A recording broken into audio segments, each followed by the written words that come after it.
Ladies and gentlemen, you are watching Contra Junkies, Rob and John.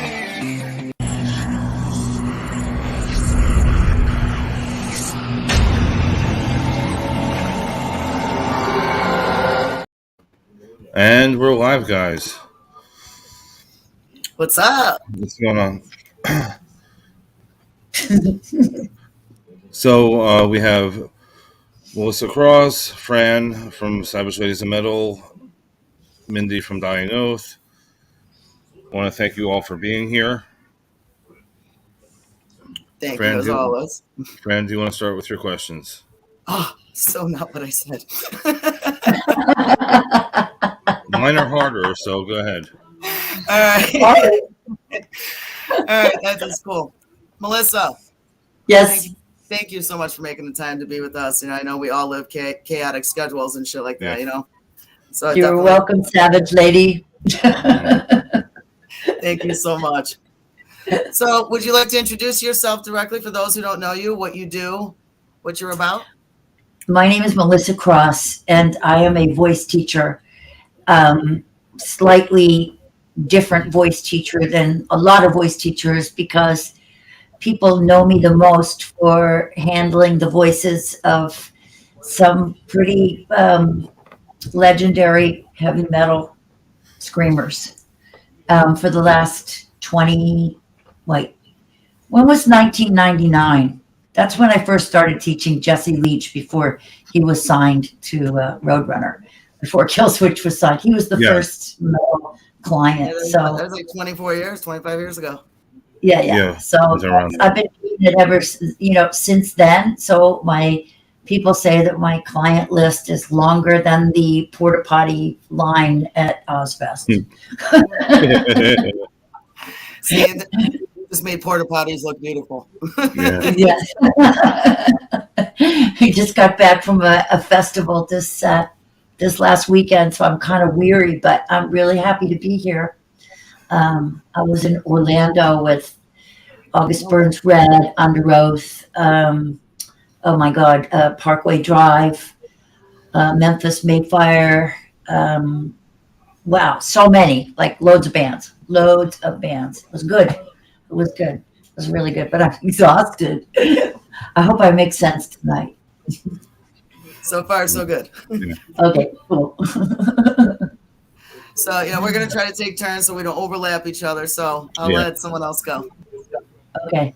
Someone else hit me with a question. All right. Well, this was submitted by Deadlands. How do you whisper scream? I don't use that word, whisper scream, but if but the sound of that word sounds to me like somebody's misinterpretation of fry screaming, which is not whispering, but I think a lot of people, because it sounds like white noise and whispering sounds like white noise, they might think that there's a similarity between whispering and that kind of screaming, but they're nothing alike.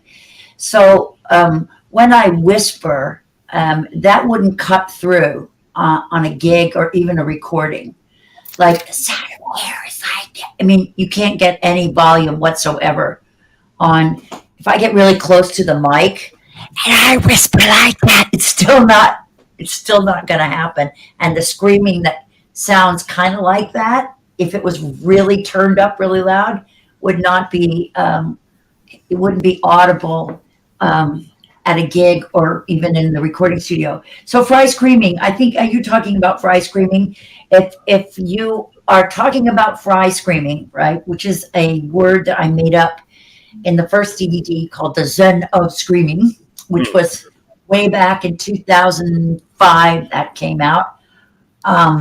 I still teach fry screaming. I still insist that fry screaming is the thing that you need to learn first. Now, I made up a bunch of other words too. I made up the word false chord screaming. I made up the words death screaming, and I made up the word hybrid screaming. And those, it wasn't supposed to be like you're supposed to pick one and master it. And that has been so misinterpreted. You're supposed to learn all of them. And by learning all of them, you get this coordination where you know the right sound that you want to make with the least amount of wear and tear. It's just about knowing all of the mechanisms. And there's two basic mechanisms, right? Two of them. And knowing like which one works for what sound. So there's four. There's fry screaming. Actually, I came up with another one recently because I've been working with Will Ramos of Lord Shore. Yeah. And there's something else going on. What he does, he calls it a tunnel scream, but it's actually, I'm still trying to figure out the mechanism because it's like he twists his tongue. And it's a articulatory thing on top of a lifted larynx. So it's not exactly fry screaming. It's not false chord screaming. It's something else, and I'm going to figure it out. But I'm right in the middle of the research. So my life is very exciting. So did I answer the question? Badlands? What was it? Badlands? Deadlands. Deadlands, yes. I don't know if I answered the question. What was the question? The question was... Totally was buzzy.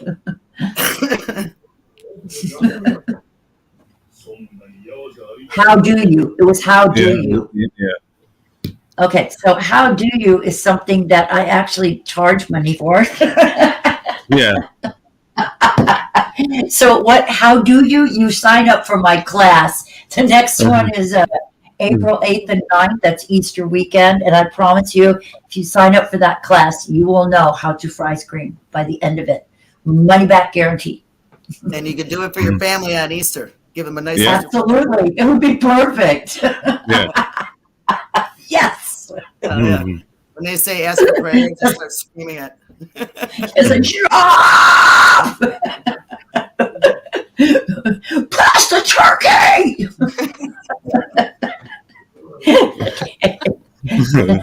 That's too funny. Yeah. So what's the next question? MJ? Okay, so how long have you actually been teaching? Teaching voice or teaching metal screaming? Because I started being a voice teacher in 1990. And I started, I was asked to help this producer in Connecticut get these kids through a recording session without coughing blood in 1999. So I got teaching almost 10 years before I was, presented with this challenge that I did not refuse it. I was like, I love this genre. I want it to last forever. People are getting hurt. I think I can help. If I can, I can. If I can't, I can't. But it turns out I figured it out and put a camera down my throat and put out the DVD. And then I had even more people I couldn't teach. I mean, it was just blew up. And that's the thing about doing a service, like I wanted to be a rock star my whole life. And as soon as I started being of service, then it became like, obviously the thing I'm supposed to be doing. Right. So I'm like more of a den mother than a lead singer, but I love my job. Love my job. So you put an actual camera down your throat. Yeah. And watched what your vocal cords do as you That's scream. what I was going to ask about. Yep. At the doctor's office. Yeah. I didn't do it myself, but I went to an otolaryngologist and they put the camera through my nose and down my throat. Most lead singers at one point or another get sent to the doctor because, they overdo it and they can't talk. So the doctor says, see what's going on. Yeah. Oh, wow. Okay, so that's not my question. That's just. Okay. I've had upper GIs, and that's disturbing to me. So Yeah. It's the same kind of thing. It's a endoscopy and what do you call it? Laryngoscope. Similar thing. Okay. Similar thing. Wow. but I'm used to it. So they numb me up with Novocaine, and they stick that thing, and I see it on a screen. And I was doing different types of screams on the screen. And, I'd already studied vocal science for since 84 because I was singing at CBGB's and I like wrecked my throat screaming at CBGB in my punk band. So I started, because I was on vocal rest for a while because I wrecked it, I started studying voice science. So I'd already studied voice science for 15 years before. And I also had been practicing that sound because since I was 13, I wanted to be Janis Joplin. So it's not that different, but it's a different genre of music, but the sound and the way that the sound is created without damaging yourself, which Janis damaged herself. I mean, she didn't do it right, but I didn't master the healthy way of doing it until after I started with the metal thing. So what got you into music in general? Was it family? Your family was involved in it, or was it something that you wanted to do on your own? Well, okay, so my family was, my dad was into classical music. I was, when I was 4 years old, I wanted to be, the best ballerina in the world, and then I wanted to be the best actress in the world. And I went to all these conservatories because I was into it when, I was really driven as an artist, a performing artist. But I studied classical theater, opera. That was my background. And I finished acting school in the UK, and that's when the Sex Pistols hit. And I had already started playing guitar like when I was 13. So when I finished acting school, I was like, I don't want to do this acting thing. I want my own show, and I need to rock and roll, and that's what I'm going to do. So I just threw it all away and just started, being in bands when I was 20. So that's how I started it. I started classically, but I ended up in a punk rock band.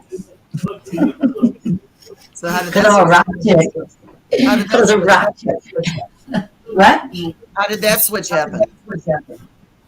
Out of the classical thing into Classical to punk. What made you want to switch? Okay, so what happened was at the end of acting school, my assignment was I had to sing in front of the class. Like it was like a cabaret performance kind of thing. And the guy that wanted me to sing the song for this workshop, this musical workshop, he wanted me to sing the song without stuff in it. Because every time I sang the song, I did like this. And he goes, no. Don't put any stuff on it. Just sing the song. I said, okay, I got it. Wait.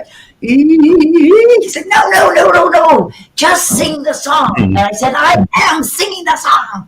So he shoved this record in my face, and it was Karen Carpenter, right?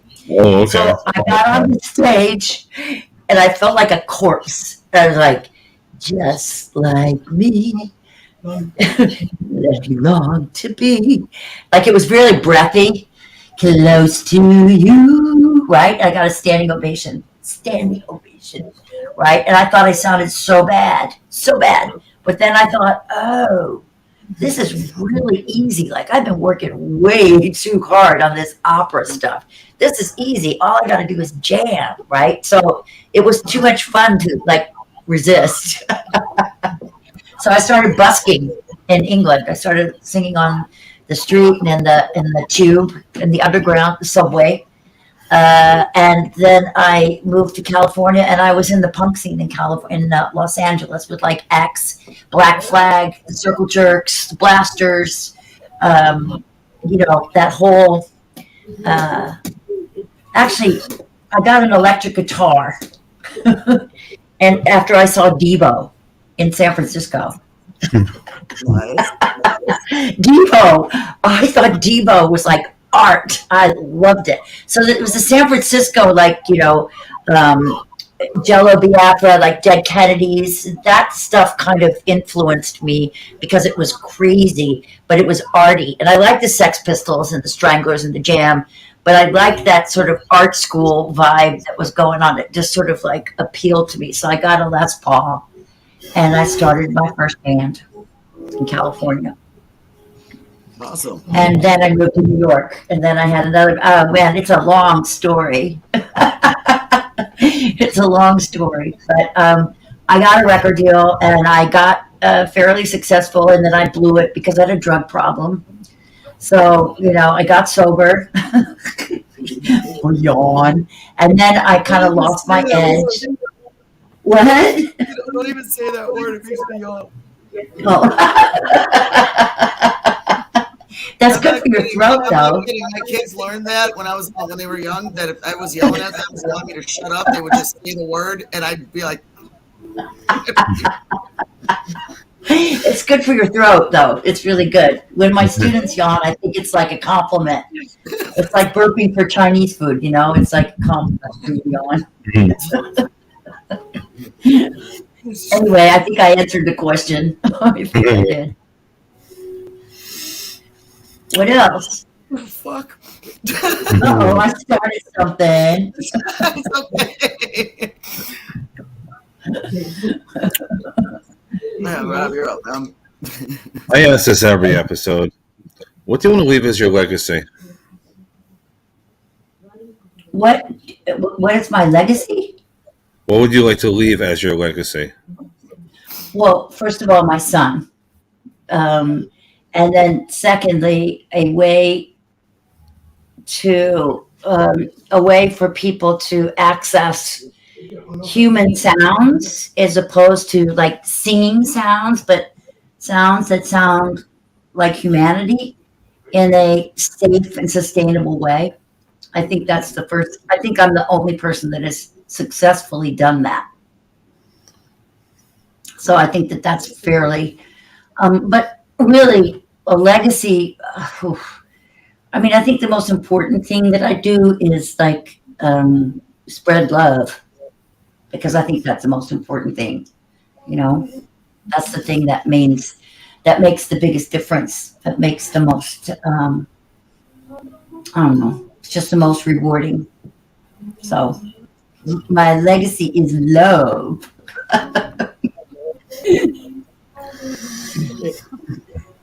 I'm sorry. The savage yawn. I got a big mouth. That's good. Hopefully it'll Good for pass. screaming. Good for screaming, yawning. It's good for screaming. Good for screaming. Making me cry. Okay, so eventually you got into punk. Now, when did you decide you wanted to start teaching? Well, I was when I was at a day job. I worked for Atlantic Records. I worked for the lawyers for Warner Electric, Atlantic. I worked in the music business, and then I just hated the office job. I didn't want to be alive anymore, so I just quit and I started singing in the subway. And someone in the subway asked me to teach them, and I said, "Sure," because why not? And when I taught, I was like, I know a lot about this. Like, I knew so much, but I'd already studied voice for 15 years and I was playing and singing and writing songs and stuff. So I just loved it. I loved teaching. So I was a performer in a band for a few years while I still was teaching. But when I had my son, I decided, I don't really need to be in the club, shaking my booty when the kids at home. So I just became a teacher, and that's when the Zen of Screaming started. So yeah, it was pretty cool. It was very cool. Do what you love. Follow the love. So what else? Before I ask my question, I just want to say thank you, because I'm pretty sure that you're the sole reason that I was saved. So Oh. thank you for that. You taught me so much. I taught you so much. Oh my God, we just met. I love you. Things we would be doing. So what I taught you? Yes. So I took a couple of your courses, but also the Zen of Screaming is actually what jump-started my screaming career. I had no idea what I was doing. I was screwing myself up. I was not very good at it, we'll say. I think everybody starts out a little rough. But then I watched the Zen of Screaming, and it was like a light bulb came on. These things suddenly made sense about my body and my and how those things work together.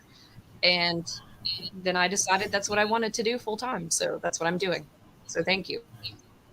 Thank you for like making the commitment, because it's not easy to get that. That's a very nuanced, it's a very difficult thing to teach on a DVD, and it takes a commitment to actually figure it out, to go through that DVD systematically and to figure out the coordination of the breath pressure and what, like you have to shift your whole MO from listening to yourself to, feeling the sound instead of listening to the sound you're making. And it's a big shift. And so I congratulate you and I thank you, because I think that this genre is important because of its solidarity, because it stands, you know what it's like to be a metal person.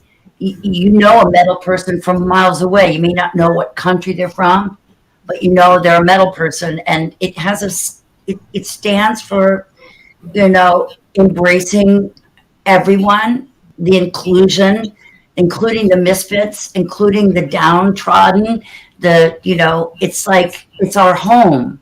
And there's no other genre like that. There's no other genre like that. And that was like what I got into music for when I started loving Janis. That was during the Vietnam War, when they were killing us for no reason. And we had a soundtrack to that. And we all dressed the way. And we all had this commitment to being good people and caring for one another. I was a real hippie. And I was bless you. I was a real hippie. And so I believe that metal is kind of very similar to that. And so that's why I thank you, because it's not like a job you're going to do for money. It's a job you do because you believe in it, because your family. Absolutely. And I think it's a beautiful thing. So thank you for sticking with it and thank you for screaming. Thank you. Absolutely. Thank you. So if you were not doing this, what do you think you would be doing for a living if you weren't teaching? I would probably be an actress, because that is my, that's like my bucket list. I really love the theater, but I like, Shakespeare and Moliere and classical theater. I like theater. I like musical theater, but more, I like it. I love theater. So I would probably be doing theater. And if I wasn't doing theater, if I didn't get into being a performer at all, I'd probably be a doctor, because my dad was a doctor and I love like body parts. I love healing people too. Okay. So It's like an oxymoron. I love body parts, but I love healing people. yeah. But I like sciencey, like I'm really together. right. I like to heal and I like science, so I like to be helpful. I don't like to manipulate, body parts. Just like to know about them. Oxymoron for you, right?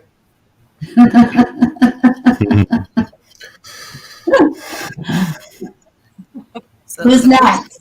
The coursing has a question for you. They want to know, besides honey and Lay's potato chips, what would you recommend to help de-stress your cords after a show? Honey and Lay's potato chips. Well, actually, anything that you put in your mouth never passes your vocal folds. Your vocal folds are in your windpipe. So all the tea and entertainer's secret that costs too much and sprays and lozenges. They don't do anything. They do not pass your vocal folds. Otherwise, you choke to death. So where exactly is your vocals, may I ask? Just curious to know exactly what the depth is. Okay, so for a guy, it's easy to find because it's right inside the Adam's apple. Okay. There's a bump that, there's an Adam's apple that's kind of hidden. It's called the thyroid cartilage, and it's about dead center right here. Noted. Right here. It's right in the center, and it's basically air moves through it. So the sound is not air. I was telling Rick this yesterday, right? In other words, when I sing, if you take your hand and you blow on your palm and you go, blow on your palm. And now say ah in your palm. Ah. You see, there's no air. Yeah. Right. So the sound that comes through your vocal folds is not made of air. I feel so bad right now about this yawning. It's not normal, but as soon as you said it, now you're like going like this, and everything's making me. Oh my God, I'm so kinesthetic today. Now everyone knows how to shut me up. So. Yawn. You're a dick. It's hilarious. My God. So when a yawn reflex, right, is actually the thing that we would do if you were trying to scream better. Because when you yawn, the vocal tract is bigger, so there's more resonating space. So what people hear when they hear the voice is resonance. They don't hear, like when you listen to a guitar, you don't hear the pick on the string, right? No. You hear the sound coming from the hollow body. That's the resonance. That's what people hear. So your vocal folds, they make this noise. If you were just listen to the sound of vocal folds without resonance, it would sound like this.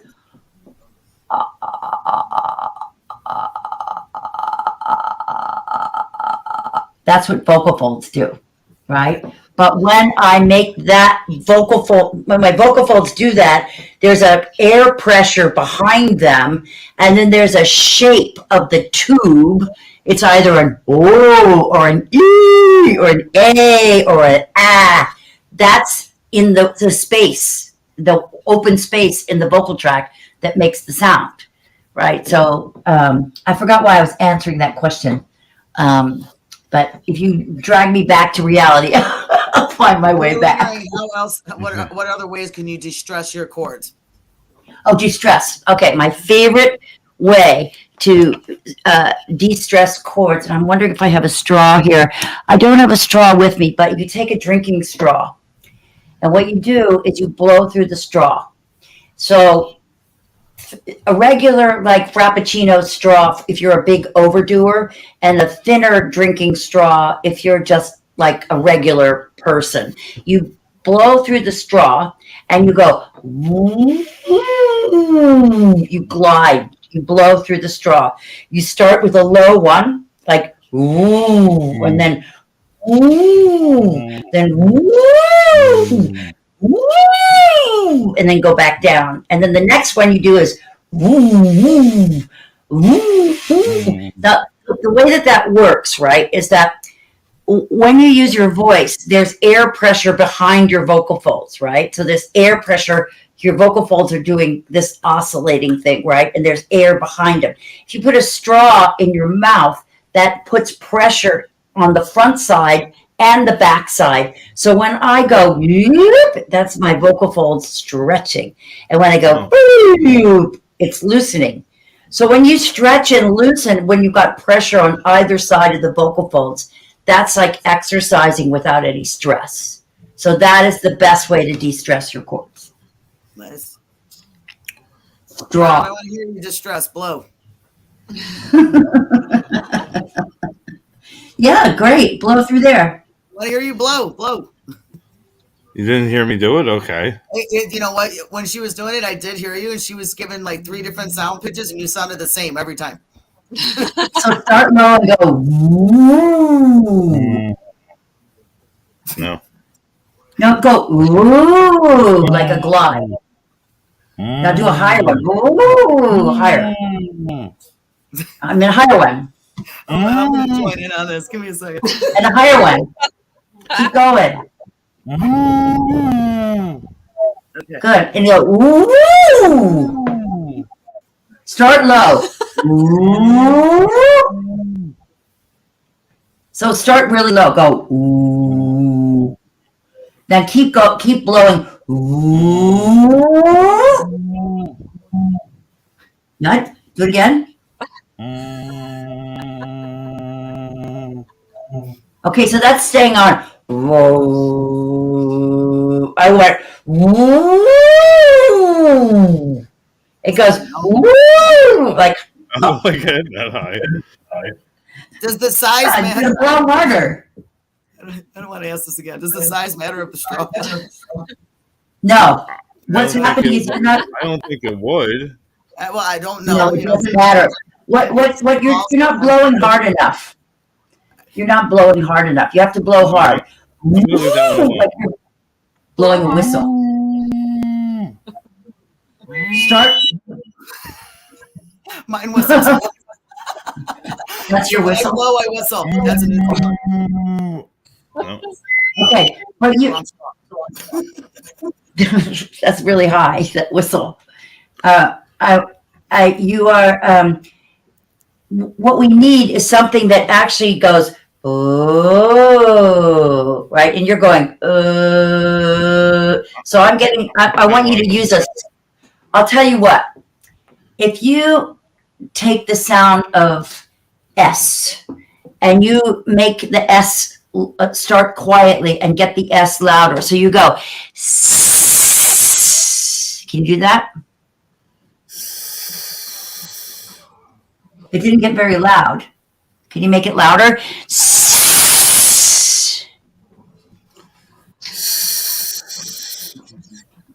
Okay, so that sounded like it was all right. So I'm going to show you something called hoo-hoo. Okay, hoo-hoo is something that you feel below your navel, right? It's like an anchoring, like a pushing down into the floor. Everybody's got a hoo-hoo. A girl got a hoo-hoo, guy got a hoo-hoo, you just got a different kind of hoo-hoo, but it's a hoo-hoo. And if you were blowing a balloon in your hoo-hoo, like down into the floor, right? As you were making that S sound, the S would get louder.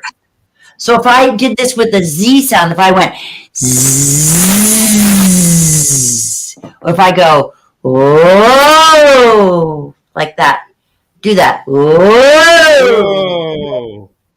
Make it louder. Oh. Good. Okay. Did you? Who was that? You? That was you. Okay. So did you feel that below your belly button? When you went whoa, you felt like there was something that pushed down towards the floor, and so that would actually scare me. If anything pushed down, that would actually worry me. I have my reasons. It's like having a baby. Okay, it's like Lamaze. Okay. I used to call it. I got cut open for having a kid. I got that shit ripped out of my stomach. I didn't have to push. Me too. Me too. But I practiced it not doing that. Right. I practiced like that. So it's the okay. So the reason that people get hurt in screaming is because they use emotion to make the sound. They do road rage, right? Which is not sustainable. It's not sustainable because it will cause overuse and you'll get hoarse. And since in the metal world, we have, in the beginning, you have to do like 20 shows a month. So you're dead in the water if you don't get this part down. This hoo-hoo thing is very, very important. And right now, Mr. Rockmund, your hoo-hoo is disconnected, and I'm going to connect it right now. So what I want you to do, I want you to do this. I want you to make the sound of P for Peter, but I want you to make it like pop, like you're spinning, like right. Okay, now do you feel that when you did that P sound, there's something down that went down into the floor as you did? There's something that really, like energy that collected in your lower extremity near your hoo-hoo when you went. Do you feel how everything contracted? Yeah. Do you feel it? Yes. Okay. Yes. So that coordination needs to be completely synchronized with the sound, particularly false chord and death screaming. So if I go, right, I have to have that hoo-hoo thing. Otherwise, that kind of energy in this small, delicate area is going to cause problems. So there are different levels of hoo-hoo, just like there's an accelerator on your car and you push the accelerator differently for going 40 miles an hour than 80 miles an hour, right? So there is this dynamic aspect of hoo-hoo that's very important for screaming and also for singing and also for speaking, which is why I start teaching with speaking. And then I move to singing and then I move to screaming. Because metal screaming is closer to singing than it is road rage. Otherwise, it's not sustainable. That doesn't mean that you have to have pitch, that you have to, that's required. But the resonating strategies that are used for screaming are the same ones that we use for singing. So when people say high screams, they think like, my screams are out there, but there's nothing up there. What's going on down there? It's not that simple. It is the vowel shape that makes or that's a different vowel. It's not, my vocal folds are not doing anything different. I'm making an O or an O or a different shapes in my vocal tract. But those resonances is what makes high scream and low scream, which is different from singing. But there's a lot to learn. You got to come to class because it's kind of complicated. But it's not what you think. So what you're saying is that I'm screaming from my hoo-hoo. Yes. But that's the kind of false chord screaming. Like when you're doing fry screaming, which is what I insist everybody learns first. That's the thing that I taught in the DVD about Marge Simpson, right? There's no road rage or effort in going, oh, right? That is no effort. There's no effort. But that on a microphone is louder than anything on stage except for a china cymbal. Because for human hearing, the higher frequency is many times louder. So if I have this like that screech on there, it is more audible to the audience, but it's not more effort.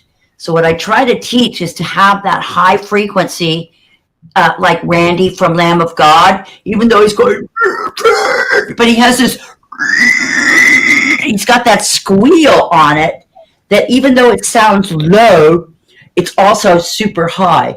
You know, when people speak like this, you can hear the high and the low. There's this high thing and this low thing, right? And that's just more space. So he's got a long vocal tract and he accesses the high and the low at the same time. And that's why it sounds so loud. But the decibel level is not an issue. That's not relevant. It's not decibels. Loud scream, like to try to scream loud is to fail, because loud means unbalanced, and everything that you do that's sustainable with screaming has to be balanced. It feels like chanting. If I go A B C D A B C D A B C D, mana mana mana mana mana mana mana mana mana, that's like flow. So the voice does not like scream, but the voice doesn't like that. But you can do that. You can affect that. But it needs to feel like not all that emotional temperament forcing the vocal folds. That's how people get hurt, is getting emotional. So speaking about Randy, today's his birthday, so we should wish him happy birthday. Happy birthday, Randy. Happy birthday. I saw that because my friend Annette, she is the new social media girl for Revolver, and she's doing such a great job. She's putting everybody's birthday. Like, you notice how the Revolver stuff is really cool. Yeah, it is. Yeah. So, and that is the girlfriend or the partner. I don't know if they're married or not, but they're almost married, of Sergio, from formerly of the Deftones. Nice. Sergio of well, now he's stuck with his original band. It's Quicksand, which is a great band. Anyway, they're a wonderful couple, and she's doing a great job with Revolver's social media. Just thought I'd add that. Annette, you're doing a great job. Happy birthday! Thank you for reminding me it's Randy's birthday. Haven't seen him for a while. No. Rob, you want to go? This is a question I always wanted to ask. Sure. When you fluctuate in weight, does that make a difference? Like singing in general? I don't think there's any scientific data on that. However, there was a famous opera singer named Maria Callas who lost a lot of weight, and they swore that she lost her voice. I tend to, doubt that. The voice people, the singing people, they're usually not scientists. They're performers, and they make shit up, like they just make it up. Like, oh, that's because, you had too much honey, or what, like they just make stuff up. There is no reason why that would be an issue, because what's relevant in singing is air pressure. It's an aerodynamic thing. Yeah. It's a space, and it's a resonance thing. It's an articulatory thing in the mouth, with the tongue and the position of the tongue and the jaw, and that's what's relevant. So the rest of the body isn't really relevant. So I would say that it's probably rubbish, but I'm not sure. But I don't think it has anything to do with it. I just think that anything that's not healthy for you is not healthy for your voice, because it's that makes sense. Like, whatever is good for you, like exercise and good food, that's good for your voice. Water, but it's not good for you to drink 3 gallons of water. Like, more isn't better. You'll just burp. You'll just burp. I can't believe how many people have gallons of water on the stage. I'm like, what are you doing? Like, that's water is not getting to the vocal folds. But they think, it's going to make me sing better. Make it all nice and bloated and be like, yeah, how's that feel now? Yeah. Like sloshing around, like, glug, glug, glug, glug, right? It's not good. It's not good. I don't know if you've seen Jesse Leach lately, but he finally got it. He really got it. He's killing it now. Finally. So, you can tell when he's completely in control, and he doesn't have that look on his face like, I'm not going to be able to get through these next 2 songs. He's just like, he doesn't have that anymore. He's like Gordon Ramsay in the kitchen. It's like, fire up, like completely cured of that anxiety of overuse. Well, that's a good thing. So, yeah. Yeah, he's doing it right. He's doing it great. So now I got a question. You got 3 DVDs out now, or of Zen of Screaming. You got 3 of them. You just released. No. There's 2 DVDs, right? And they're not. You can get them on Amazon. But what I do now, instead of a 3rd DVD, I give classes. And the recordings of the classes are like you have your own DVD, because I do an interactive. Like the next one is Easter weekend. And basically, you raise your hand if you want me to work with you. But what's magical about the classes, they're even better than privates. Because the classes, you get to watch me work with somebody else. And that is so much more helpful than me working with you.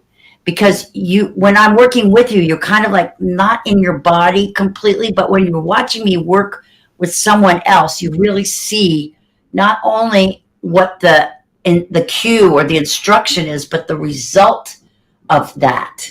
So I found that people are really, well, you said, you were saying that you had a couple of classes. Like the classes are a lot more um, geared toward reaching out to special voices, right? Like a soprano would have a different cue from me than a baritone, right? So I get to work with one-on-one with different types of voices. Right. And also it's a lot cheaper, like a lot cheaper. Like, so what is the ZOS3? To see the sound? ZOS3 is the classes. Zen of Screaming 3 is. I thought that was the third CD. That's why I was asking. Yeah, no, it's instead of doing a DVD, because you see they stopped making DVD slots in Apple computers. Right. So like I had to come up with a new plan. I think that what I'm going to do is put together another instructional ZOS3 that's made up of the highlights of the classes, and sell that as a pre-recorded thing and keep doing the classes, because really the classes help me really get in there, like, because everybody's a snowflake, everybody's different. So I like to get in there and really be helpful, so that people have confidence that the results are there, and it's like, yes, I got it, I really like that, rather than putting out a DVD and then wondering, did anybody get it? Are people doing it right? So what is I don't know if you remember. what is the difference between the first DVD and the second? What do you teach in each DVD? Okay, so the first DVD has all the warm-ups on it. It has the speaking, it has all the concepts. The second DVD was more about technique for different kinds of screams. But the first DVD was a Bible for all singing, whether it's metal or whether it's, the spoken word, or whether it's singing country, whether it's singing blues, right? It's basic technique 101, and it's solid technique. It's solid. And it's kind of like the basis that you have to have in order to scream effectively. You can't go straight to screaming, because the only reference that you would have is road rage and, trash your room. So there is something similar to singing that involves that balance between the air pressure and the vocal fold activity, i.e. chanting, I am a robot, I am a robot, I am a robot. Like screaming has to feel like, I am a robot, I am a robot. You can't jerk that. So in order to teach how to handle resonance and flow, we have to start with basics. And that's why people got so mad at me for the Zen of Screaming, because there wasn't enough screaming in it. So I did the second DVD, and I added Angela Gossow and Spencer Chamberlain. But really, that's not a warm-up. Like, all the warm-ups are on the first DVD, and all the warm-ups are in the classes. Okay. All right, cool.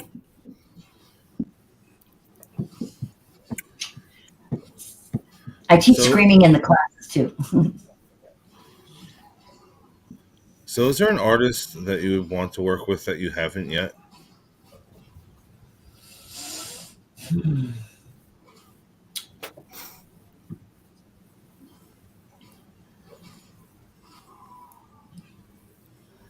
Let's see. Gosh. I know there's an A-lister that I want, but I can't remember who it is. There's something that is really blowing my mind. This is not a screamer, but there's an artist that his name is Ren, R-E-N. And it's not metal, but it's not anything else I've ever seen. And it's just amazing. So I want to be with Ren, but Ren is, you just listen to his thing on YouTube called Hi, H-I, and then R-E-N. So high red. So, It's not metal. It's not any genre. It's like I've never seen anything like it. So I'm very excited about that. But in terms of like the excellence of a voice, like I was really like, oh, I know, Serge Tankian, probably, good choice. or Maynard. Maynard, that's who it is. Maynard. I'd like to work with Maynard. Yeah, or Jonathan Davis, but they don't need me. So why do I need to work with them? Because they definitely don't need me. Jonathan Davis. Actually, I would like to do a service and work with Matt from Avenged, because I believe that he needs my help. I really do, and I don't think he likes me for some reason, and I don't know why he doesn't call me, but that's who I'd like to work with because I think I could really help.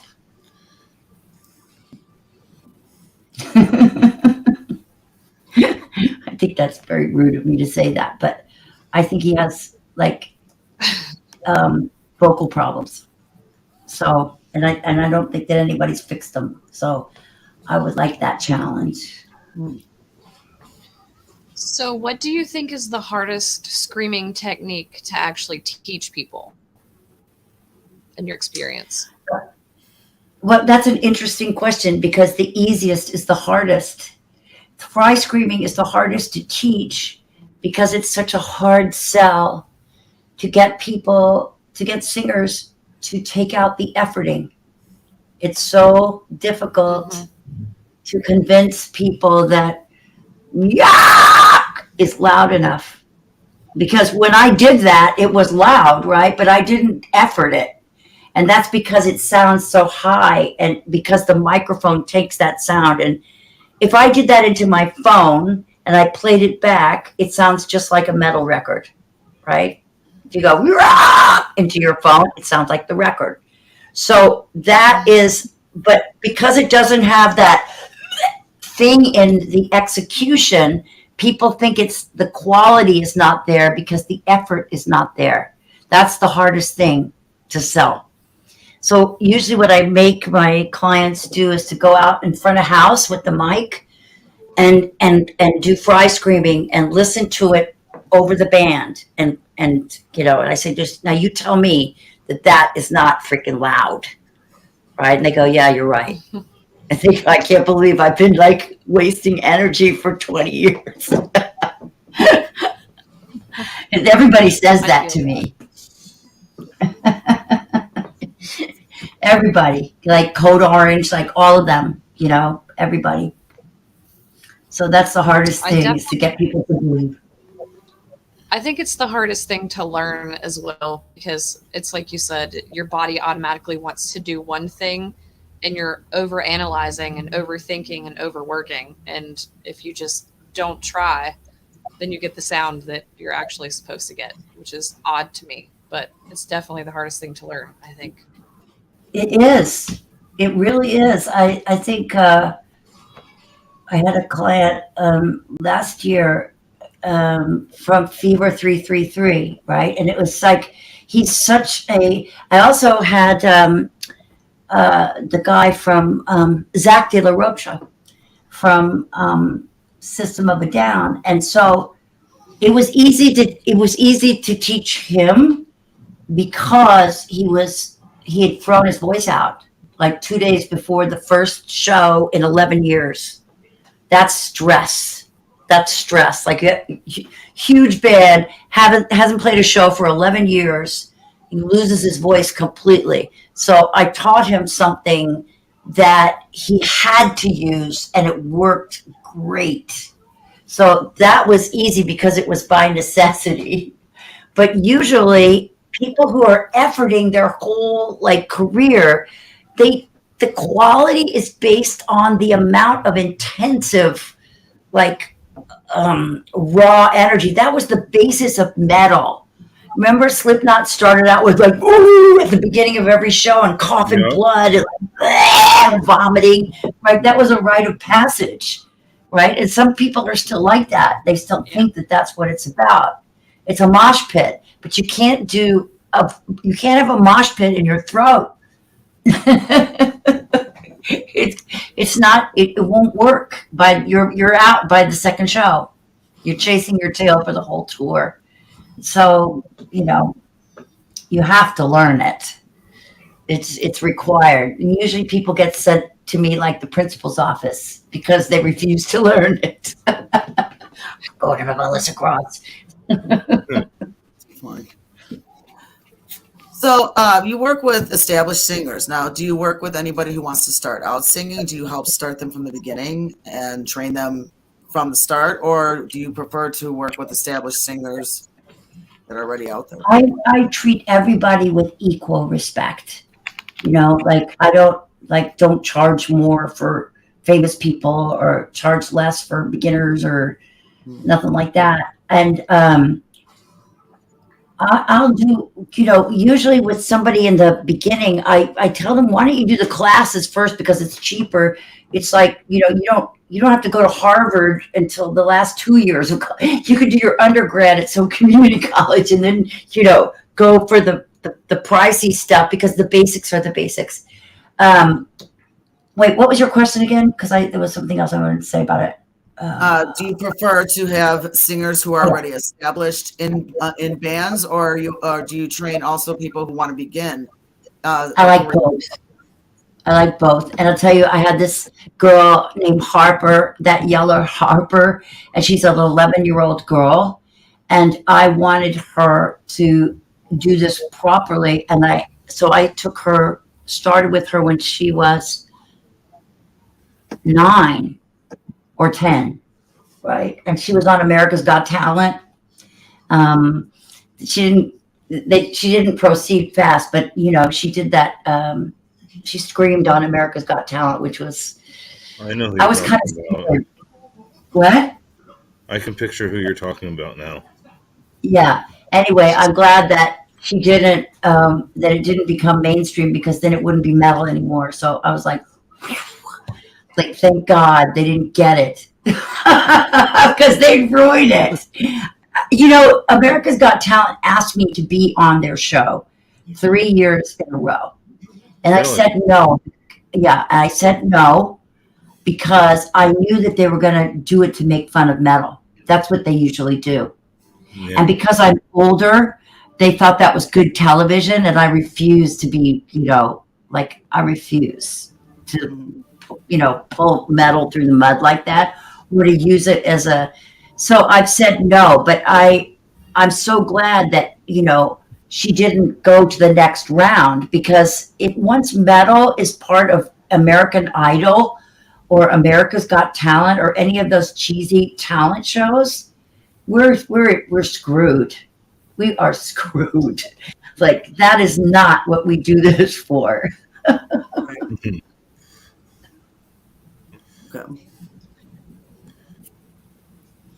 So, yeah. Who's up? I'll keep going if there's a silence. No, there's no silence. Keep going. I think it's Rob's turn.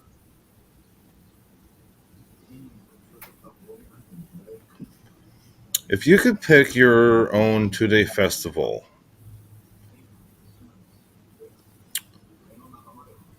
first day is ladies only. Well, I don't know if you want to call it female fronted, but ladies only. And second day is Dead or Alive. Who are your top 5 on each?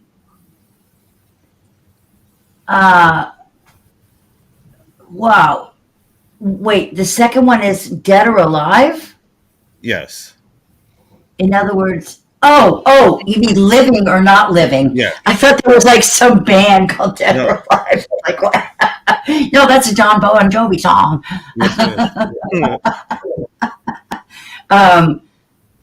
Well, let's see. Wow.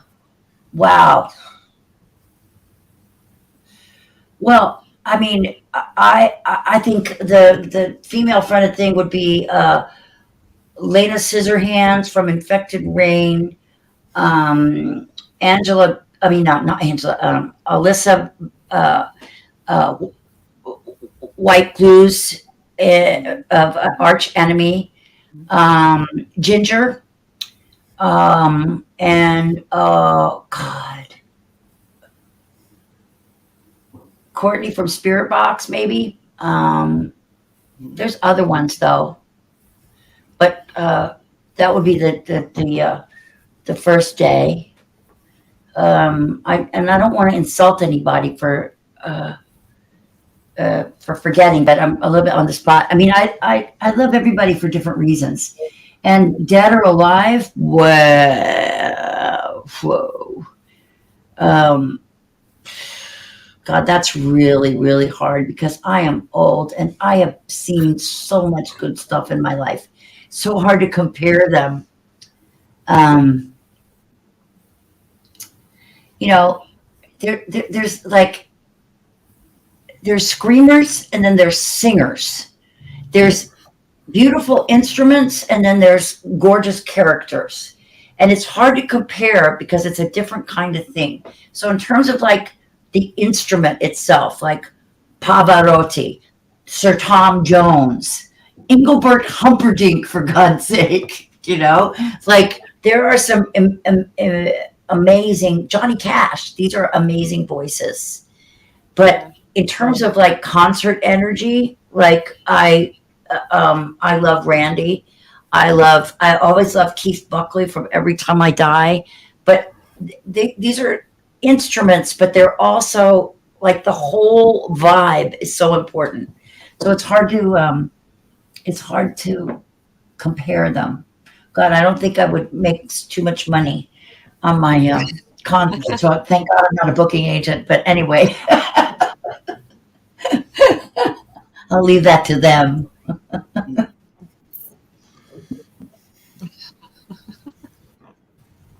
Mindy, you want to go? So, what is your favorite genre to listen to? I mean, we know that you love metal, but you've also mentioned you like classical and punk music. So, what is your favorite go-to when you're just at home or in the car or in the shower? What's your favorite genre to just listen to at home? Well, I'm very much into this Ren thing because that's a new genre altogether. I think somebody called it poetry core, but it's not really poetry core because poetry core to me is Silent Planet, and I love Silent Planet. I love that band. But the Red thing is really turning me on. It just got turned on like a couple of weeks ago, so I'm still kind of blown away. But if I were on an island and I could have one band and nothing else, right? I would choose the Bulgarian Women's Choir because that is my favorite. It's these Bulgarian women singers that it's the most gorgeous thing. So it's called La Voix Mystère. So it's spelled Lavoix, La Voix, which is the voice in French. Mystère, which is mysterious, Mystere. And it sounds like peasant Alice in Chains. Okay. Super cool. Like old Alice in Chains. Yeah, like those old Alice in Chains. Like the harmonies are very Gregorian kind of, fourths, fifths, but it's very percussive, and the way that they sing is strong, right? And they make noise like like they make bizarre noises. I also like tube and throat singing. I like these kind of like world sounds. I like African, I like those kind of like undulating rhythms and stuff like that. So I'm kind of a geek like that. Probably Just on the class. Well-rounded. I wouldn't call that a geek. That's musically well-rounded. Probably my dad that did that, right? It's just like a lot of classical music, I think, is my influence. Yeah. So if somebody wanted to start getting into metal, screaming, regardless of what level of it, what kind of tips would you give them to start out with? Well, the first thing I do is say, come to my class. Because that if you come to class, you're going to learn how to breathe. And, that is so important. If you don't know how to breathe, you can't do this. And breathing is not, in this context, is not in, out. It's not, breathing in this context is maintaining air in your lungs without holding your breath. So basically, it's managing the reserve of air in the lungs without going, huh, okay, I'm holding my breath in so I don't run out. It's like, it's not holding your breath. It's maintaining almost like an accordion player, right? He has all this air in here, but he doesn't, like, for every note, he doesn't go, no. He basically does a lot of notes on this tank, and this equals your lungs, right? And your vocal folds are like using this air pressure in the lungs as the reserve, right? So you don't want to do like let it all out, because you have 4 more notes to go. So it's about like understanding that coordination, and it's about understanding the coordination in respect of what it feels like, not intellectually. So I just told you about air reserve, but I will, I'm going to give you an example of what feeling it instead of intellectualizing is.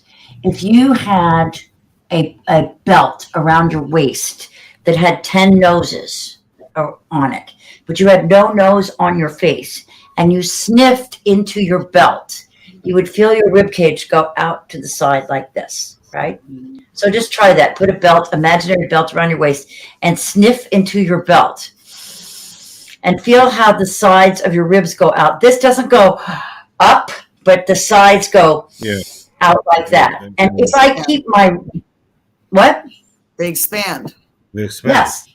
And if I keep my rib cage expanded like that, that maintains a reserve of air that I don't use. So check this out. If you take S's, and I want you to make S's, just go.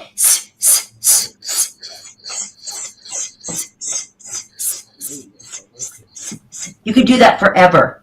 Yeah. Right? But you're not taking any time to take a breath. Right. So when you take in air, you don't need like we're not making the air is coming in between the S's, because there's a reserve that maintains that. And so that is like what singer's breathing feels like, right? So people always say, I have to work on my high notes, but they think high means on the ceiling. But you've never seen any notes on the ceiling. So why would we think of it as up there?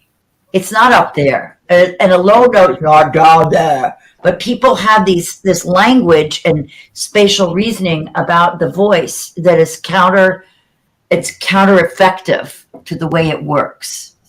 So I use a pencil in the teeth. I use the straw. We talk about the hoo-hoo. We talk about all that stuff first in the context of speaking. Then we talk about it in the context of singing, which brings in the resonance. And then we start the screaming, because screaming is all about messing with the resonances. Okay. All right. Cool. That. I'm gonna grab my battery charger. My phone, my computer's about to die. Okay, I'm good. Rob, it's your turn, I think. Give me 1 second. I actually wrote some notes, for once. Well, I'll ask Dylan's question here. Do you like Sleep Token? Yes. Love Sleep Token. Love it. Beautiful. Great name, too.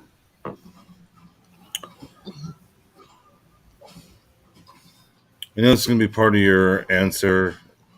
Take your class, but do you have any advice for anybody that wants to start singing?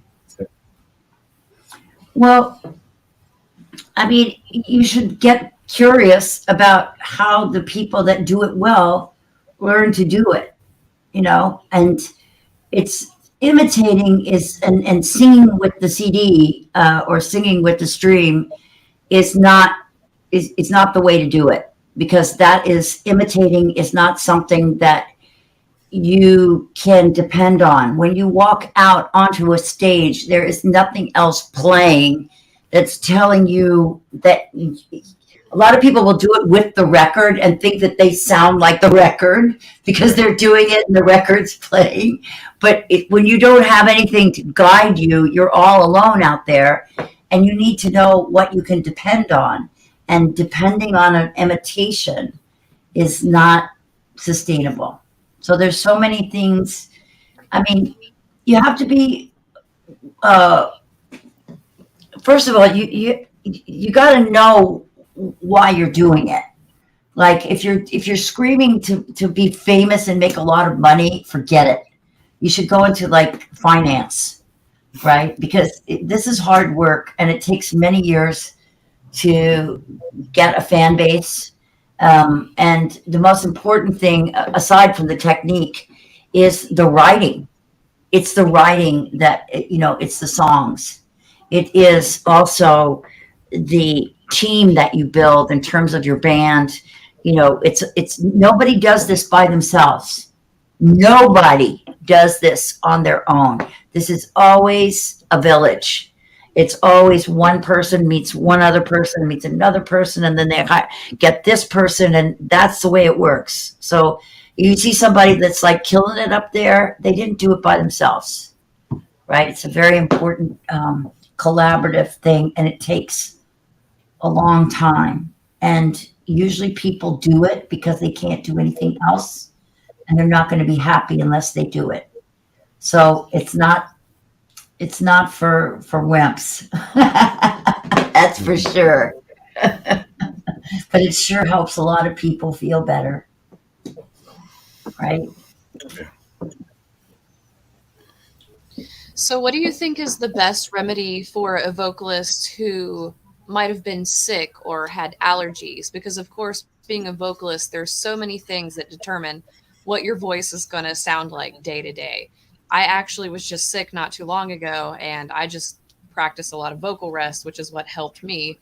But is there any advice that you would give to somebody to kind of remedy that? Well, like being sick, like there's certain kind of sicknesses that are worse than others. Having chest congestion and coughing usually would require, if you're still coughing at night and you're hoarse from coughing, usually that's like, think about canceling, check your falsetto. If you have, and what I mean by falsetto is like, ladies, I mean like head voice. You go, eep, and it sounds like that.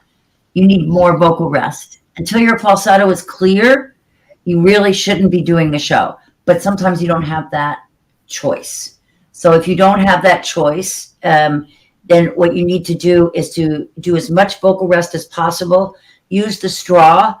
Don't over warm up.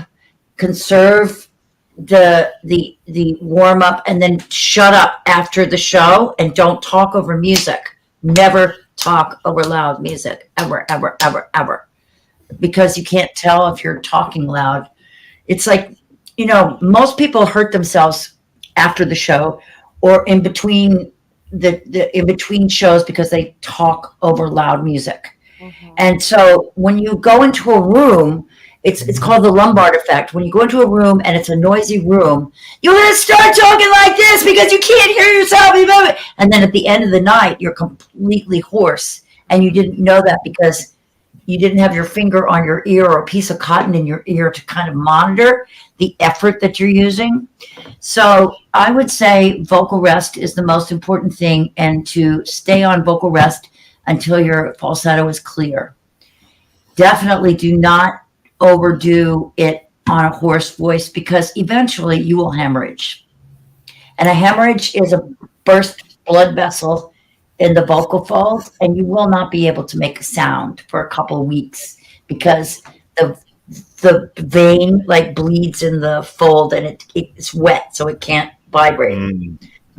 So a lot of people get hemorrhages. Wow. I didn't know you could From that. Mm-hmm. Wow. Oof. Now, the allergy thing, that's different because when you have the sniffles, right, it could be an annoying thing. And it can be annoying when you've got that drip and there's mucus on your folds and you get hoarse a little faster because there's gunk there. So you have to push a little harder. So you got to like have a warm up that makes sure that you get rid of that snot on your vocal folds. And that would be a nebulizer. That is a great way to get rid of mucus on your vocal folds. Also, Mucinex. You take Mucinex and take the Mucinex that is the 3 to 4 hour kind. So you can take extra, not the 24-hour, the 12-hour kind, because then you really can't control it. But Mucinex actually takes the mucus and thins it out. You drink a lot of water with it, and it thins out the mucus, and that's what you want to get rid of. Mucus is not your friend. I agree. Mucus is not your friend. But you know, one exercise that I love that kind of, I call it the snot buster, and it's in the DVD, and it's called the French doorbell. And if you go,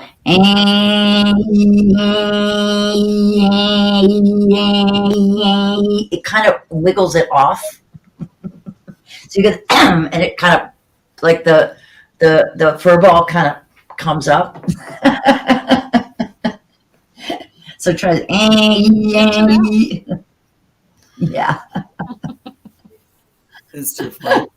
Mm-hmm. Well, I'll keep going, but I won't. Let's see. I'll ask one quick question. For your courses that you have online courses, and do you do in-person course and classes also? Sure. Yes, I do. I do privates as well. You know, it's just that the courses have all the basics, right? And I have to teach basics.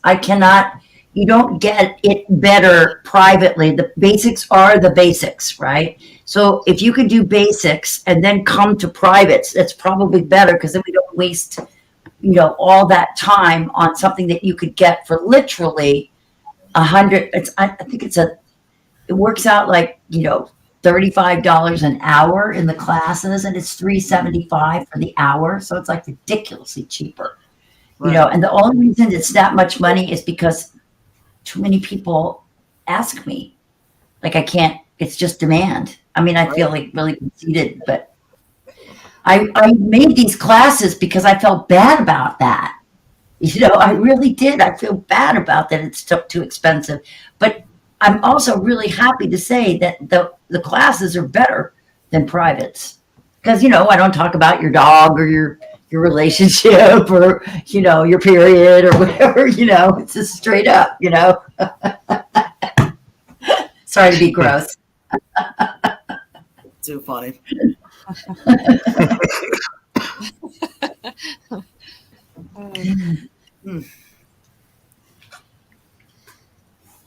Rob, Sorry. we've got Rob choked up. Yeah, just a little bit. Oh.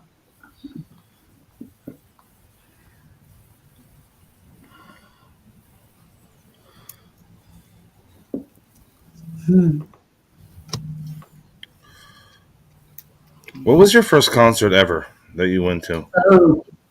The Who?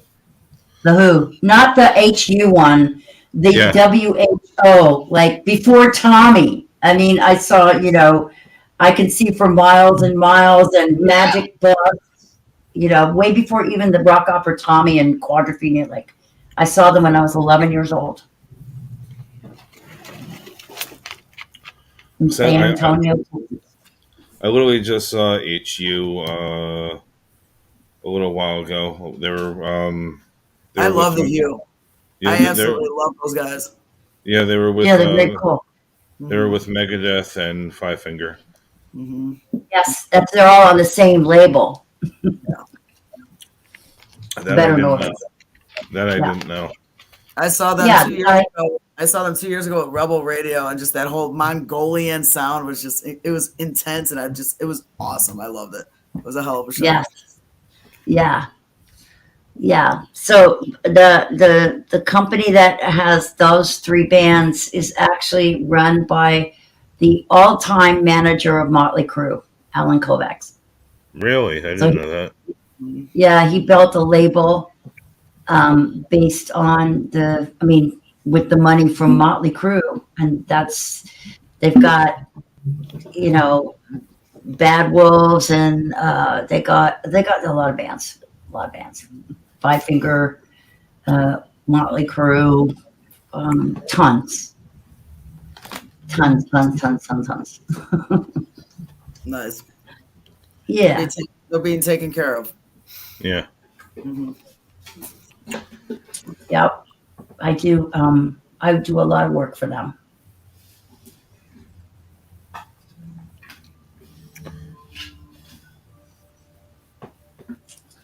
Do you think that the steam actually does help people? The steam, the vaporizers, things like that. I see a lot of vocalists carrying around like the handheld vaporizers and things like that. Do you think that actually helps your vocals anyway? Very much. I mean, there is no scientific evidence that steam helps. However, I have used it. I swear by it. I think there's something even more effective than the steam, and that's the nebulizer. And so nebulizer is like, people with asthma use a nebulizer, and they often put like albuterol in a little chamber, and it's this little thing that it makes this like it makes smaller droplets. Like, apparently steam has larger water droplets that don't really penetrate, but allegedly the nebulizer makes the droplets smaller, so it hydrates faster and better than steam. So I would not go for the $100 one called Vocal Mist or whatever. I would go to Walmart and get a nebulizer for $40 and go to CVS and get the ampules of saline, and for like $10, and that's literally like half the price of that bougie thing that they sell for over $100. So I love the way that, I don't love the way, I can't stand the way that manufacturers like take advantage of people's insecurity and lack of confidence as singers. So they make glycerin water to spray in your mouth and call it entertainer's secret when it doesn't even get to your vocal folds. Like, it's just like really egregious stuff.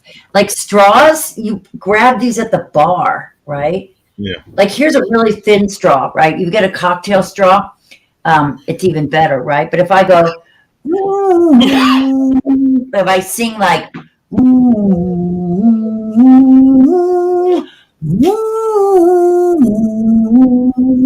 if I sing through the straw, my voice goes, It totally caught that, Rob. You were like that. yeah, you sing the Star Spangled Banner through a thin straw, and that's much better than the $20 for entertainer's secret. Does throat coat work? It makes you feel warm and fuzzy, but like I said, it doesn't hit your vocal folds, so it's not going to save you. It's not going to save you. It might make you feel warm and fuzzy, and that counts. The placebo effect I like to be warm counts. and fuzzy, but Some people swear by throat coat tea. Will Ramos drinks throat coat tea. It makes me nervous. It gives me panic attacks. It has like this witch bark in it that makes me really jumpy. So I don't use any of that stuff. I don't need it. I don't need any rabbit's feet. I know the technique. I know how to handle what I got. I know what to do with my body. So I don't need any extra, like little good luck charms. I don't believe in superstition. You're I such believe a in rock. science. No, I'm just a PTA mom. Too funny. That's funny. Yeah. So, do you have a comfort song? Comfort song? Yeah. Hmm. Hmm. I have a lot of comfort songs. I think like that women's choir thing, but there's some songs from the 60s that I like. I mean, from the 60s and 70s, like Low Spark of High Heel Boys, Traffic, Okay. like Going to California, Led Zeppelin, Bronny R's Stomp, like some of the acoustic Zeppelin I like. I love this band from the 90s called the Blue Nile from Scotland. Mm-hmm. I'm pretty eclectic, and the comfort stuff is really emotional. It's like an emotional thing. Like I teach this singer, Chris Daughtry. Man, that guy can sing. That guy, Yes. David Draymond. David Draymond is probably one of my favorite comfort singers because when he sings, like The Sound of Silence or something like that, it is so gorgeous. That's comfort to me. Beautiful. It's just beautiful. Nice. Oh, and there's a song like Natty Mullins has a solo record. You know the song I always like when I feel bad, I play it. So yeah, I got a lot of them. Music saved my life. Music saved my life when I was 13. I wasn't gonna be able to live without it. So it saved I my got life. just one more quick question. I unfortunately have a meeting that I'm actually kind of late for. But real quick question. I wanted to ask about the Voice Foundation. Yeah. What is that? Well, the Voice Foundation is a symposium that happens every single year since I forget when it started, maybe the 50s, I don't know. But it is a symposium of doctors, physicists, acoustic scientists, speech language pathologists, singers, singing teachers that all converge in Philadelphia every year and discuss new research. Okay. So I've been a part of the Voice Foundation and I lecture there about noisy singing.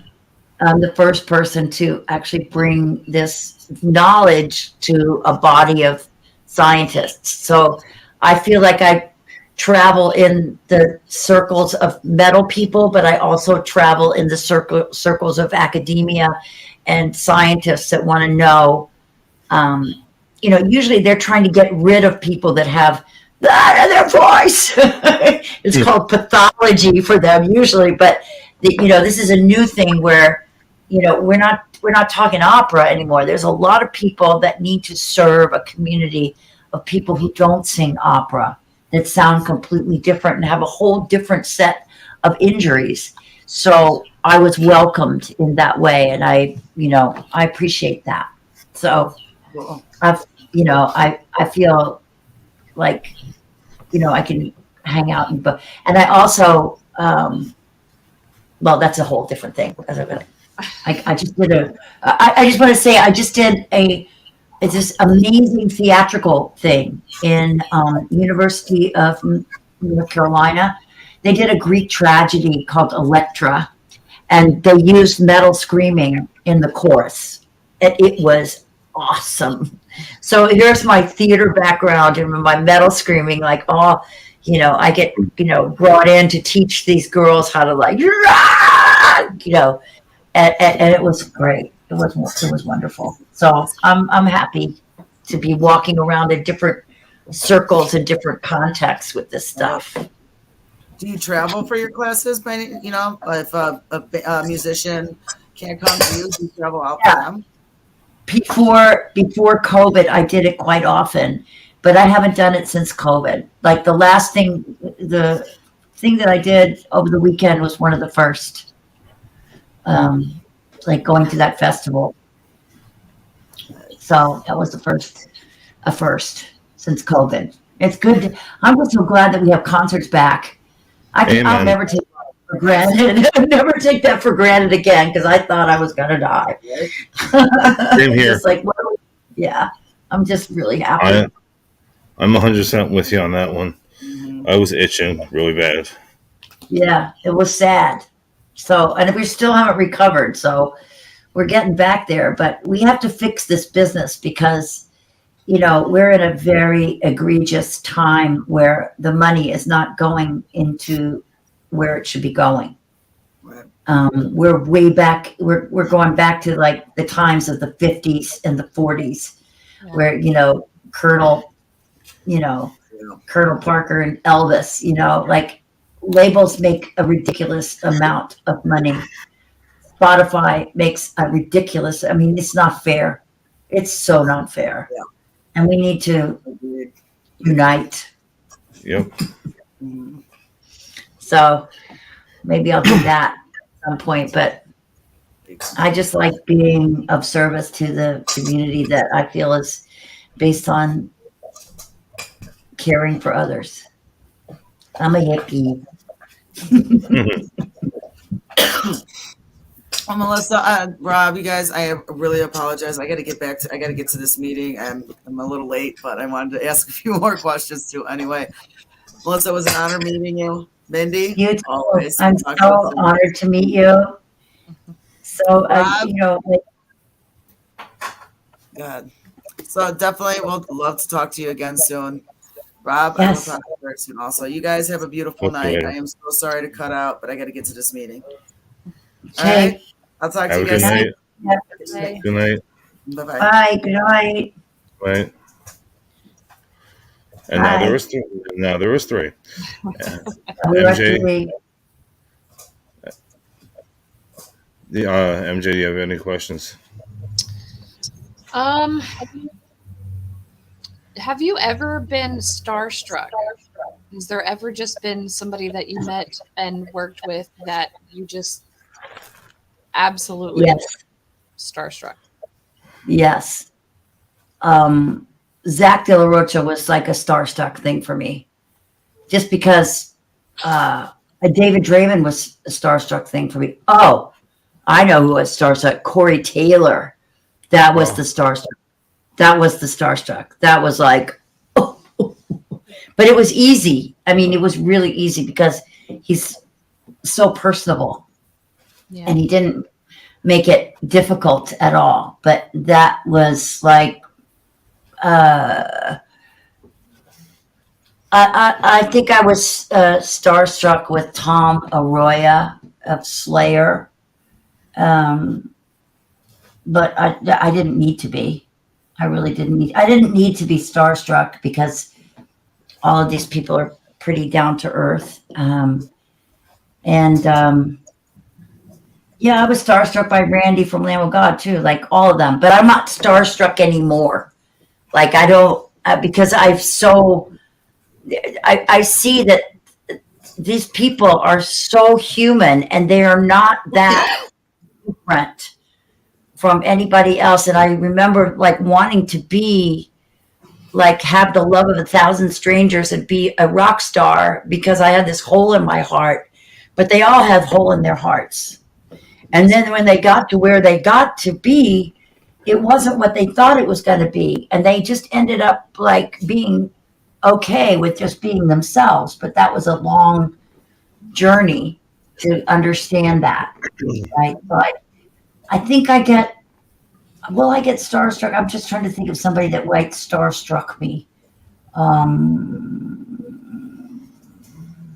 I'll probably think of it like right as I'm falling asleep, like, oh, damn, I forgot to say that. But it happens less and less now because I've become a little bit more practical and realistic about what it means to be a star. It really doesn't exist. It's like it's a media based construct that doesn't make anybody happy. Has nothing to do with happiness. It doesn't fix anything. It doesn't. It's not what it's all crapped up to be. But still, I'm definitely learning all of those things as well. Being in the business as long as I have, I'm definitely starting to want different things than when I started. At first, it was like fame and fortune and all these things. And really now I'm at an age where I just want to release music that helps people in some way, that, exactly, strikes a exactly, chord or heals people or spreads love and light and positivity and all those things. And that's I feel like I've been more successful in that than chasing what I thought was the dream, when really the dream is just being myself and creating music that other people connect with. I'll bet your music is so good. I can't wait to go find it. I'm going to go find it. Okay, so I just had my starstruck moment, so excuse me for a second while I fangirl.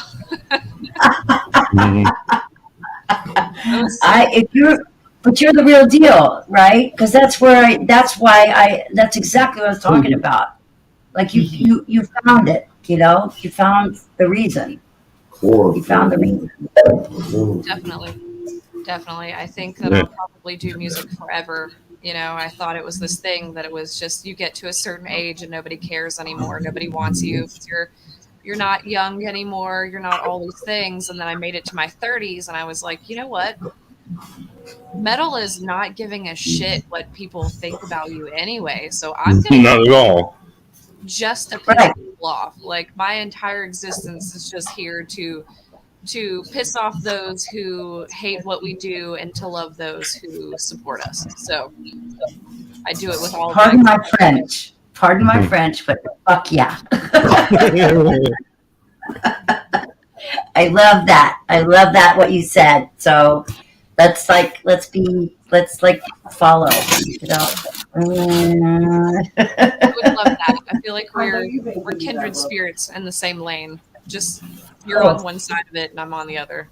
We're in passive. Yeah, well, I want to be on the same lane, and I think we are because there's only one. Absolutely. There's only one. So I'm going to have to go because I have to get up early tomorrow, and it's almost 10 o'clock. So I'm very sleepy. That weekend really killed me. So, since Fran's not here, yawn.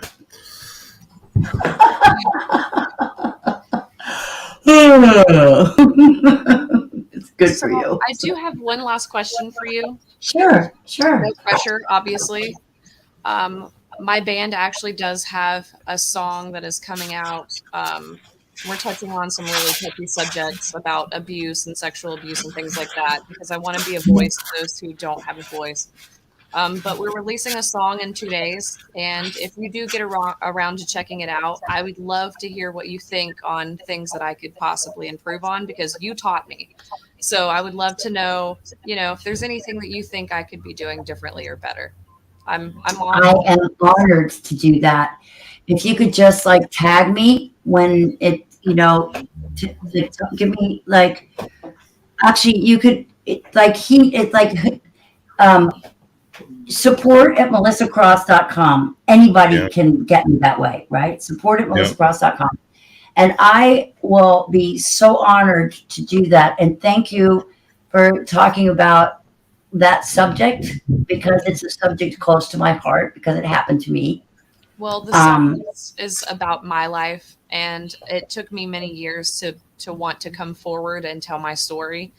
And so I think that this song is like an opening to that level of my life. And I just want to help the younger generation with those things because those are things that I struggled with that made me want to do music. So Well, I got to tell you, if you listen to High Ren, right, which is what I was talking about Yeah. before, listen to High Ren because that's what High Ren is all about. And I actually have started writing music again. And because No I, way. It's amazing. yeah, because of what High Ren is doing. And I wanted to do what High Ren is doing, but use sexual trauma as the message. So if you be so kind as to like check out High Ren, right, I and will see right the after here. it's like I've been obsessed with that for the last few weeks. It's so weird that you say this because he's been out for a while and I had no idea he existed. And the last few weeks, I'd stumbled across it on YouTube just at random. And it's one of those things that are really keeping me going through the hard times right now. Like he just speaks to my soul. So it's odd. me too. So I mean, but High Ren talks about it in such a way that he's musical, but he carries on those characters and those dialogues and he talks about it, but he plays so well. He sings his ass off. His lyrics are great. He can play the guitar like Segovia, for God's. I mean, it's just excellence beyond. I don't have half the talent he does, but I've got a message I got to say. So I'm definitely. He inspired me to pick it back up. That's cool. So I'm going to ask you to listen to my music and tell me what I can do better. We'll chat. We'll chat. Okay, we'll chat. Wouldn't that be cool if I could put out a record? Like I always wanted to put out a record. I won't wait till I'm 66 and put out the record. Hey, that's what it's all about. It's never too late. Never. It's never too late. That's right. Never too late. That's right. I know you said you have to get up mad early in the morning. Do you just want to tell everybody where they can get lessons from you?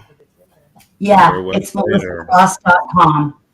At melissacross.com, there's pre-recorded lessons available. There's like cheaper ones that are shorter. There's like a Screaming 101, which is like a kind of a semi-deep dive. It's like $100, like everything you need to know about screaming. But then there's a really deep dive, right, which is all about the speaking and the singing. And I like to teach the whole thing. So there's a whole thing class that's opening up for registration very soon, probably next week. It's going to be April 8th and 9th, Easter weekend. But I'll do them throughout the year. melissacross.com. And if you need to write to me, support@melissacross.com, and I will answer your question as fast as I can. You're amazing. I want to thank you. I want to thank you again for your time. It was honestly a very pleasurable day.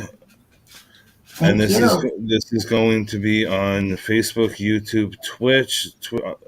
Twitch is just Concert Rob. Everything else is the same.